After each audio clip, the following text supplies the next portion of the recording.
አይደለ? እሺ አሳድገዋለሁ በቃ ልጅ ነው ካላችሁ ምን አመሰግናለሁ፣ አሳድጋለሁ። እንደዛ አላለም። እስከ መች ነው ሚስጥሩ ነው የሚቀጥለው? እስከ መች ነው እውነቱን አንተ ማትናገር? የተፈጠረ ነገር ካለ ይሄ ተፈጥሯል ብለህ ለምንድን በግልጽ ማትናገር? ለምንድን ነው መልካምነት ትዳርህን እያሳጣህ የሚኖረው? ለምን ከልጆች ከትዳርህን ትርቃለህ? ብዬ ለእኔ ቀና ብትሆኑ ብዬ እኔን የእውነት የምትወደኝ የምታፈቅረኝ ቢሆን ማለት ነው ብዙ ነገሮች ይስተካከሉ ነበረ። ነገር ድንገት የመጣ ነገር ነው፣ የታሰበ ነገር አይደለም። ሰው እኮ አሁን ግራ ተጋብቷል። እንዴት እንደዚህ ሊሆን ይችላል? ይፈጠራል የተባለው ነገር ሳይሆን ሌላ ነገር ከዛን ቀን ጀምሮ ይሄን ደግሞ ታውቃለህ አንተ። አሁን እኛ ብቻ አይደለንም፣ ሁሉም ሰው አምኗል። እንዲያውም እኛ ገና እኮ እየተጠራጠርን ነው። ሰላም እኔ አላመንኩም። በቃ ከሚያየው ነገር እሱን አልጋ ቤት ውስጥ አይቷል። ምን ብሏል? ከእሷ ጋር ብዙ ጊዜ እሷ እንደዛ እንትን ስትል አይቷል። ስለዚህ ሰው አምኗል። እኛንን ትንሽ እንኳን ጥርጣሬ ያለብን ትንሽ ይህንንም እንኳን አንተ ብንጠይቅህ ተገቢውን መልስ እየሰጠህን አይደለም። ትክክለኛውን ይሄ ነው ያል የምትለው መልስ እየሰጠህን አይደለም። ልትሰጥም ፈቃደኛ አይደለም። ለምን እንደሆነ እኔ ግራ ነው የሚገባኝ። ለምንድን ነው ይሄ ነው በዚህ ምክንያት ነው ብለን ማትናገረው? ምክንያቱ እቺ ሴትዮ መታ ያረገዝኩት ከናሆም ነው አለች። ታዲያ እሺ እንዴት ነው ምናምን እንዴት አድርገን ነው ውብዬስ ብትቀበለኛል? ልጅ ነው ከተባለ ምንም ማድረግ አልችልም። ሰላም ለምንድን ነው ልጅ ያልሆነ ነገር እንዴት ነው የምትቀበለው? አንተስ እንዴት ነው ዝም ብለው? ውብዬ እኮ ተቀበለች አይደለም እንደዛ ሳይሆን ብዙ ጊዜ ተራርቃችሁ ስለነበረ በዛ መሀል ወንድ ስለሆን ያው ስለተፈጥሮ ይሆናል በሚል ነው። ምንም ችግር እኔ አሳድጋለሁ፣ ችግር የለውም። ለምንድን ነው ልጅ ያልሆነ የምታሳድገው? እንዴት ነው ያንተ ልጅ ያልሆነ ነው የምታሳድገው? ልጆችን ማን ሊያሳድግልን? ናይ ለምንድን ነው እንደዚህ ምን አይነት ነገር ነው? በቃ በግልጽ እኮ ይሄ ስለሆነ ይሄ ነው በቃ እውነቱን እኮ መናገር ነው። ገብቶሃል አይደለ? አሁን ላይ ብትናገርም እኮ ለማመን ከባድ ነው። ያለውን ማስረጃ ማቅረብ ነው በቃ። ይሄ እንደዚህ ነው ያ ልጅ ካልሆነ ልጅ አይደለም በቃ። ያው ነገሮች ከአቅሜ በላይ ሆነዋል ሰላምዬ። በቃ እኔ በምችለው አስረድቻታለሁ፣ ግን ልትቀበለኝ አልቻለችም። እኔንም ለመስማት ፈቃደኛ አይደለችም ብዬ አዎ ልጅ ነው ካለችን ችግር የለውም። እሷ ከዚህ በላይ ነው ማስረዳት ያለው። ከዚህ በላይ ነው ማስረዳት ያለው። በእኔ ምክንያት ማንም እንዲከፋ አልፈልግም፣ ማንም እንዲጎዳ አልፈልግም። ትዳሬን አሁንም ለመመለስ የቻልኩትን እጥራለሁ።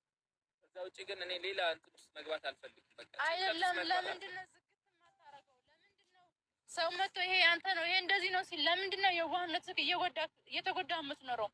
ለምንድን ነው መልካምነት ትዳርህን እያሳጣህ የሚኖረው? ለምን ከልጆች ከትዳርህን ትርቃለህ? በየምክንያቱ ከቤት መውጣት እኮ እኔ እኮ መውጣት ፈልጌ ነው፣ ተባርሬ እኮ ነው። እና ታዲያ ወደ ቤት እንዳትመጣች ሴትዮ ማድረግ ነበረብህ። እንዴት ነው ማረገው? እንዴት ነው እኔ ማረገው? አንዴ እኮ እቺ ልጅ እኮ አንዴ ቤተሰብ የሆነች ልጅ እኮ ናት። እንዴት ነው እኔ ማረገው? ቤተሰብ በጣም ረጅም ጊዜ እኮ ነው። ቤተሰብ አትበል። ከኔ ጋር እኮ በጣም የሚያጠራጥር ነገር ትዳርን የሚያጠራጥር ነገር ለምን ታደርጋለህ? ትዳር አደጋ ላይ እንዲወድቅ የሚያደርግ ነገር ለምን ታደርጋለህ? ትዳር ችግር ውስጥ የሚገባበትን ነገር ለምን ታደርጋለህ? ይሄን ነገር ወደፊት ልጆች ቢያዩስ ምን ይላሉ የሚለውን ነገር ለምንድን ነው የምታደርገው? ገብቶሃል? እንደዚህ አይነት ነገር ትዳርን ሊበጠብጥ የመጣ ነገር ማስወገድ ነው ያለብን። ዞር ነው ማድረግ ያለብን። ራስን ነፃ ነው ማድረግ ያለብን። አሁንም እኔ ምልህ ነገር ቢኖር ራስህን ይሄን ነገር ግልጽ አድርግና የተፈጠረው ነገር ካለ የተፈጠረውን ነገር ንገርና በቃ ትክክለኛውን ነገር ሰው ይወቅ። እስከ መች ነው ሚስጥሩ ነው አይደለ?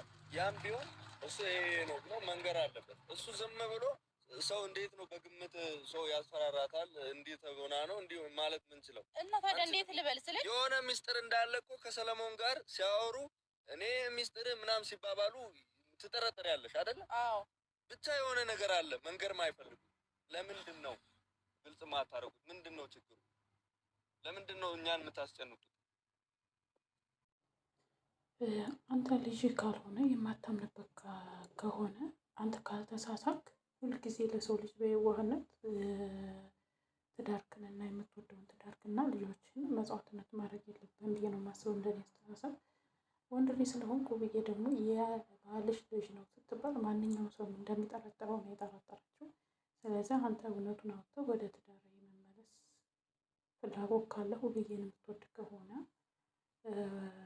እውነቱን ተናግረህ ወደ ውብዬ መመለስ ትችላለህ። ሰላም ጤና ይስጥልኝ። ውድና የተከበራችሁ የመታገስ ቤተሰብ እንዴት አላችሁ? ያለው እግዚአብሔር ይመስገን። እናንተም ባላችሁበት ሰላማችሁ ይብዛ እና ውድ ቤተሰቦች እንግዲህ ናሂ አንዴ ቤተሰብ ሆናለች፣ ምንም ማድረግ አልችልም፣ አሁን ላይ ይሄ ነው ማለት አልችልም ያለው እንዴት ነው የራሱ ልጅ ያልሆነውን ነገር ለማሳደግስ ምንም ለማለት የሚወስነው? ልጄ ከሆነ አሳድጋለሁ ማለት ያ የሆነ ጊዜ ላይ ተሳስቻለሁ። ልጅቷም እንግዲህ እያለች ያለችው የእኔ ህይወት ተበላሽቶ አንተ የምን ህይወት ትቀጥላለህ ነው እያለች ያለችው። እና እሱ ተሳስተ ከሆነ ተሳስተ ነው እንጂ በውብዬ እኔ ለመቀበል እኔን አትወደኝም የማለት ፍላጎት አይኖርም ማለት የለብህም። ስለወደደች ስላፈቀረች ነው ከአረብ ሀገር መጣ ሁለት ቆንጆ ልጆች እየሰጠች እስከ ዛሬ የታገዘች። አንተ ግን ያኔ ተንኮል ኖሮብህ ሳይሆን በየዋህነት የምታደርገው ነገር በዙሪያ ያሉ ሰዎች ትዳርክን እንዲበተን የምትወደውን ትዳርክን ከልጆች እያሸሹ ነው ያሉት። አንተ ደግሞ ልትነቃ አልቻልክም። በነገራችን ላይ አሹ በጣም ምርጥ ልጅ ነው። ሽማግሌ የሚላከው ቤተሰቦቿ ጋር አሹ ተባብሮ ነው ማለት ነው። የእነሱ ህይወት እንዲመለስ በጣም የሚፈልግ አብሮ አደግ ጓደኛው ነው የውብዬና የናሂን ትዳር። ስለዚህ በዚህ ላይ ደግሞ እናሹ እንደዚህ ሲረዱ አንተም ግልጽ ሆነ ለእናሹ ያለውን ነገር ካልተሳሳክ መናገር ነው ለልጆችህ ለምትወደው ትዳር ብዬ ነው የማስበው።